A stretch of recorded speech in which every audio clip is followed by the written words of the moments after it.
इंसान का झूठ पकड़े जाने के बाद भी अगर उस इंसान को शर्म की जगह गुस्सा आए तो समझ जाना साथियों कि सुधार की कोई गुंजाइश नहीं है। जब परिवार में कोई समझदार इंसान किसी से कुछ ना बोले और सबसे नजरें चुराने लग जाए तो समझ जाना साथियों कि घाव किसी अपने ने ही दिया है।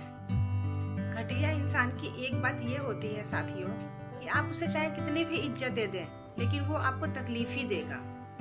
यदि कोई व्यक्ति पूर्ण रूप से तुम्हारे ऊपर समर्पित है तो हमें भी कोशिश करनी चाहिए कि इस बात का उसे कभी पछतावा ना हो। खुद को भी गले लगाने की आदत रखनी चाहिए कभी कभार।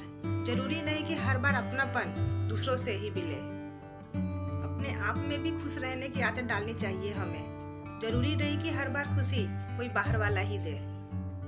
जीवन में हमेशा एक बात याद रखना साथियों कि माँ बाप उम्र से बूढ़े नहीं होते हैं, बच्चों के फिक्र से जल्दी बूढ़े हो जाते हैं। कड़वा है मगर सत्य है। जब एक बच्चा रोता है तो पूरी बिल्डिंग को पता चल जाता है, लेकिन जब माँ बाप रोते हैं तो बाजू वाले को भी पता नहीं चलता है। यही आजकल जीवन का असली रूप हो गया है साथियों। जो इंसान अपने मन की तकलीफ किसी को नहीं बता पाता तो उसकी घुटन सबसे पहले उसके चेहरे की चमक को छीन लेती है साथियों। जीवन में एक बीवी ही ऐसी इंसान होती है साथियों जो कड़वे वचन बोलकर अपने पति को समझाती है और सही रास्ता दिखाती है। दूसरों की तरह मीठी मीठी बातें बोलकर गुमराह नहीं करती। इसलिए हमेशा अपनी बीवी की इज्जत करें और सम्मान दें। जिन औरतों के पति उनका सम्मान करते हैं, उनको इज्जत देते हैं, असली जीवन में ऐसी ही औरतें महारानी बनकर बैठी हैं साथियों। वरना कई औरतें तो बच्चों के लिए जी रही हैं या फिर कुछ समय काट रही हैं या फिर कुछ दुनिया और लाज शर्म की वजह से एक साथ रह रही हैं।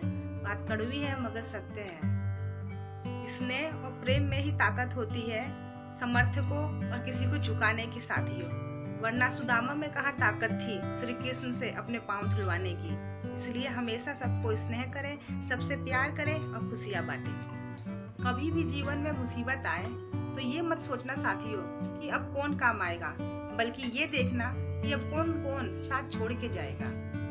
विवाह वास्तव में जुए की तरह होता है साथियों। अगर दाव सही पड़ जाए तो जिंदगी स्वर्ग बन जाती है, अन्यथा नर्क के सारे दरवाजे यहीं से खुल जाते हैं। पुरुष का फर्ज होता है स्त्री का सम्मान करना साथियों, लेकिन स्त्री का भी फर्ज होता है कि अपने आप को उस सम्मान के लायक बनाए रखना।